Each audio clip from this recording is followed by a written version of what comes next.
Well, Chris, what sort of game are you expecting? Obviously, this is a special fixture because of the connection we have as a club with Sobro Robson. But that will go out the window in 90 minutes of football. Obviously, Town, got their second win of the season last weekend against Wolves, a late winner. At Portman Road, the final game before Christmas. What sort of game? I think it could be goals. Newcastle's games, a lot of goals in them, as well as Town at Portman Road. But yeah, what sort of game and prediction, my friend?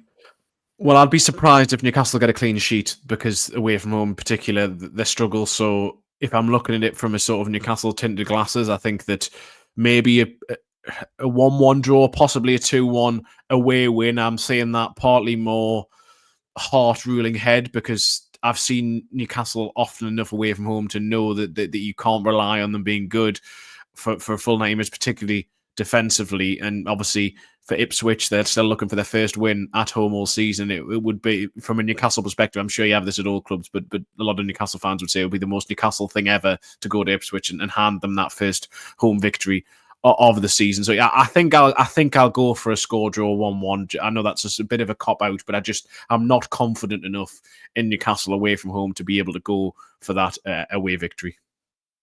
Okay, do you know what? I've gone for a draw for this game as well. 2-2, maybe Newcastle. They're cruising maybe at the end, but then Town scores a late equaliser, and it'll be. No, that's not a bad result for both parties. They'll handshake that and go, okay, that's not too bad. Obviously for Ipswich, they need to get a win at Portman Road, but we shall see. But any other business from you, Chris? But yeah, it's just going to be a special day. Both teams in the Premier League, I'm sure. So Boros will be looking down. I'm happy to see these two clubs in the top flight again. Yeah, very much so. And I mean, Eddie Howe spoke at his press conference this morning praising Sir Bobby Robson and obviously his lasting legacy. I actually, for a piece that I'm doing about Newcastle Stadium, for reasons that don't need to go in explanation, I actually went on the stadium tour at St James's Park this week, and a lot of it was about Sir Bobby Robson. And there's a bust when you walk into St James's Park. There's obviously the statue outside, but there's a bust as you go through the sort of players' entrance of him on the side.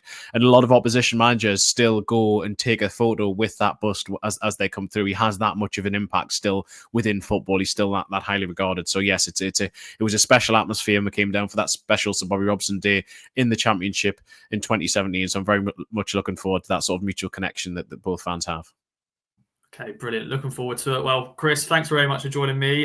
Check out everything that Chris does, ladies and gentlemen. Some great work covering Newcastle. And yeah, if you go into the game, enjoy it. If not, follow the game with us. We'll be there. See you then. Bye for now.